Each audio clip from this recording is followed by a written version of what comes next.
ठरलं तर मग मालिका आता इंटरेस्टिंगच होत चालली. आपण तर पाहिलंय मालिकेचा एकदम आता हाय पॉइंट आलाय. एक एक करत सगळ्यांचीच कारस्थानं उलगडत चाललेली आहेत.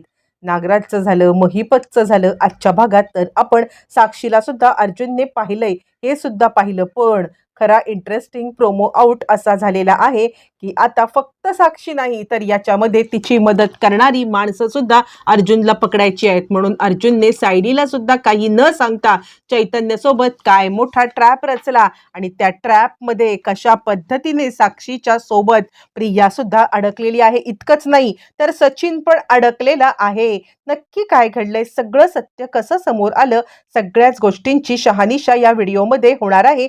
छोटासा व्हिडिओ शेवटपर्यंत नक्की पहा. इकडे आता आजच्या भागात आपण तर पाहिलंय की अर्जुन आता ज्या वेळेला आपण भाजी घेऊन खरेदी करून निघालेला आहे आणि त्याच वेळेला त्याने आता कारमध्ये साक्षीला पाहिलंय. साक्षी आता बरोबर रीतीने लपण्याचा प्रयत्न करत असली तरी तिची प्रेम हे तिला मात्र या सगळ्यामध्ये एक्सपोजच करत चाललेलं आहे. म्हणजे आपण पाहिलं की साक्षी आता स्वतः तर लपून छपून वावरते, पण ज्या वेळेला आता इकडे सचिन आणि अस्मिताला पाहते त्यावेळेला ती टोटली हायपर झालेली आहे. आणि हायपर होऊन तिने आता जे काही केलंय त्यामुळे आता अर्जुनच्या नजरेच्या टप्प्यात ती आलेली आहे. ज्या वेळेला अर्जुनने तिला पाहिलंय आणि त्याच वेळेला मग आता अर्जुनला मोठा धक्का बसलाय. आणि आता सायली जे काही बोलत होती ते खरोखरच खरं होतं. आपण तिच्यावरती विश्वास नाही ठेवला, ही आता आपली खूप मोठी चूक झाली, हे सगळं सगळं त्याला कळतं. पण आता कोणत्याही परिस्थितीमध्ये आपण या सगळ्यामध्ये आता हलगर्जीपणा करून चालणार नाहीये. ही साक्षी इतक्या पद्धतीने व्यवस्थितरित्या वावरते, म्हणजे म्हणजे महिपतचा हिच्यावरती वरदहस्त जेलमधून पण आहे. आणि महिपत न बोलण्यामागचं कारण सुद्धा कदाचित हेच असेल का, कारण नागराज काकांनी आज आपल्याला धमकीच्या स्वरामध्ये हे पण सांगितलं होतं की जर का तुला म्हणजे मला अटक करताय पण अशा अनेक गोष्टी आहेत की तुम्हाला माझ्या पायाशी यावं लागेल. काय असेल कारण, त्यातलं एक कारण हे सुद्धा असू शकतं. मग अर्जुन लपून बसतो ती जाईपर्यंत आणि आता वाट पाहत बसतो तिची कार जाण्याची. तिची कार जाते. अर्जुन चैतन्यला कॉल करून लगेचच भेटायला बोलावून घेतो. ज्या वेळेला चैतन्य आणि अर्जुन भेटतात त्यावेळेला खरी आता खेळी सुरू होते. इकडे अस्मिता खूप वेळानंतर घरी आल्यावर ती सायलीला तिची चिंता वाटते आणि सायली आता लगेचच तिला सांगायला लागते, अस्मिता ताई अहो कुठे गेला होतात. अस्मिता सायलीला खरं खरं सांगते, बाकी कुणाला नाही, पण अस्मिता सायलीला मात्र आता खरं खरं सांगून टाकते. आणि अस्मिता सांगायला लागते, सायली मी सचिनला भेटायला गेले होते. त्यावर ती सायली सांगायला लागते, अहो असं काय करताय तुम्ही, अशा पद्धतीने त्यांना भेटायला गेलात, घरात कोणाला आवडणार नाही. ती सांगते नको आवडू दे, आता आमचं ठरलंय बाळासाठी कोणत्याही प्रकारचा इगो वगैरे मनामध्ये ठेवायचा नाहीये आणि काही झालं तरी सुद्धा बाळासाठी आता एकत्र यायचं. अस्मिताला तिला सांगते, तुला माहितीये का अगं आज सचिन माझी किती काळजी घेत होता. अगं आज काय झालं, कॅफेमध्ये गेलो ना तेव्हा एक मुलगी माझ्या अंगावरती धावून आली आणि अगं तिने माझा दंड पकडला आणि मला ढकललं. पडता पडता सचिनने मला वाचवलं. तेव्हाच मला जाणवलं की काही झालं तरी मला सचिनचा आधाराची गरज आहे. यावरती सायली म्हणते, काय कोण मुलगी होती ती. यावरती अस्मिता म्हणते, अगं नाही कोणीतरी असेल.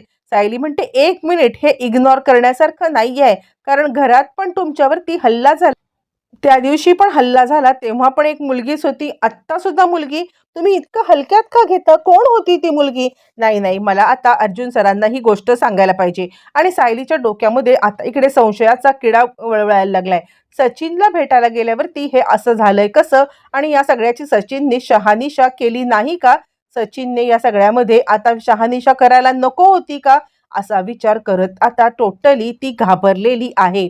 आणि त्यानंतर इकडे आता आलेला आहे अर्जुन आणि चैतन्य, दोघं जण एकमेकांच्या समोर आहेत आणि चैतन्यला अर्जुन घडलेली घटना सांगतो, मी स्वतः साक्षीला पाहिलंय आणि सायलीचे जो काही हे होता ना संशय तो खरा आहे. चैतन्य म्हणतो, मग तू एक काम कर ना, तू सायली बहिणीला सांगून टाक ना की तिचा संशय खरा होता.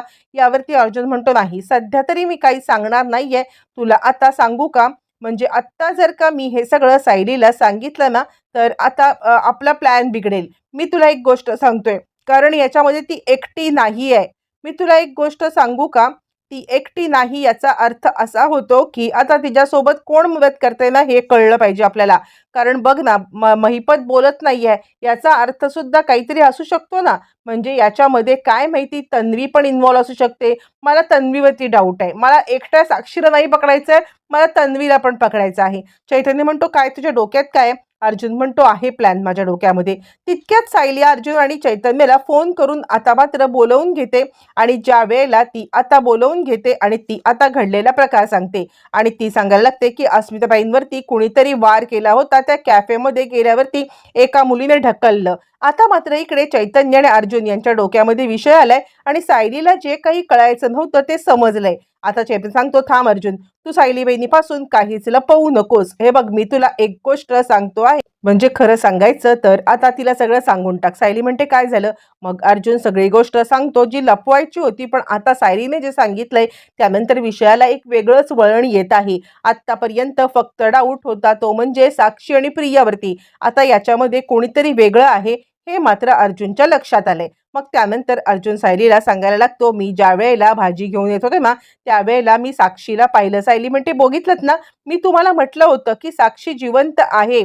आणि त्यावरती मग आता चैतन्य सांगायला लागतो, हो सायली बहिणी, पण अर्जुनला डाऊट आहे की तिची मदत प्रिया करते. यावरती सायली म्हणते, मी तुम्हाला एक गोष्ट सांगू का, या सगळ्या गोष्टी इंटरकनेक्टेड आहेत. आपण जर का त्या कॅफेचं CCTV फुटेज बघितलं ना तर अस्मिताबाईंवरती हल्ला करणारी व्यक्ती कोण होती हे सुद्धा आपल्याला समजेल आणि पुढचं सुद्धा आपल्याला करता येईल. यावरती अर्जुन म्हणतो, बरोबर आहे, मला तुझं म्हणणं पटलेलं आहे. आपण त्या कॅफेमध्ये जाऊया आणि 1 मिनिट, त्या कॅफेच्याच थोड्याशा अंतरावरती मी साक्षीला पाहिलंय.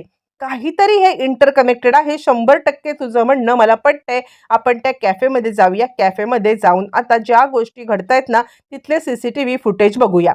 इकडे तोपर्यंत साक्षी आता कारमधून पुढे निघाले. तिने प्रियाला कॉल केलाय. प्रियाला कॉल करून ती सांगते की मला भेटायला ये, मला तुझ्याशी खूप महत्त्वाचं बोलायचं आहे. कारण आपल्याच्याने अस्मिताला काही शक्य होत नाहीये हे सगळं करणं, म्हणून आता ती प्रियाची मदत घेऊन घरच्या घरात अस्मिताला संपवण्याचं प्लॅनिंग करते आणि प्रियाला ती सांगते, तू जर का माझी मदत केली नाहीस ना तर मात्र तुझं भांडं येऊन तुझ्या घरी फोडेन. मी तर जेलमध्ये जाईन पण तुला पण अडकवेन. प्रियाचा नाईलाज झालाय. प्रिया तिच्या घरी तिला भेटायला आले आणि तिला साक्षीने घाबरवलंय की जर का तू माझा मदत नाही केलीस तर बघ, मी त्या दिवशी तिकडे गेले होते पण अस्मिताला मारणं शक्य नाही झालं.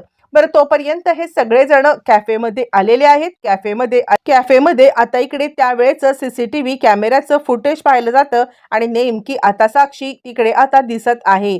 सचिन मागे अस्मिताला सावरतोय तर आता साक्षी समोर येत आहे. साक्षी समोर आल्यावरती मग मात्र इकडे आता सगळं चित्र क्लिअर झालेलं आहे. अस्मिताला मारणारी साक्षी आणि आता आपल्या घरात हल्ला करणारी सुद्धा आता साक्षीच होती. साक्षी बाहेर येऊन तिकडे आता समोर आहे हे पण कळलंय. प्रेक्षकांनो, ती मुलगी साक्षी होती हे जरी कळलं असलं तरी सुद्धा आता एक गोष्ट महत्वाची आहे आणि ती म्हणजे आता साक्षी अस्मिताला का मारतीये, काय डाव आहे. इकडे तोपर्यंत प्रिया तिच्या घरी आलेली आहे. आता हा सगळा प्रकार कळला. आता अर्जुन, चैतन्य आणि सायली या तिघांचं डिस्कशन चाललंय.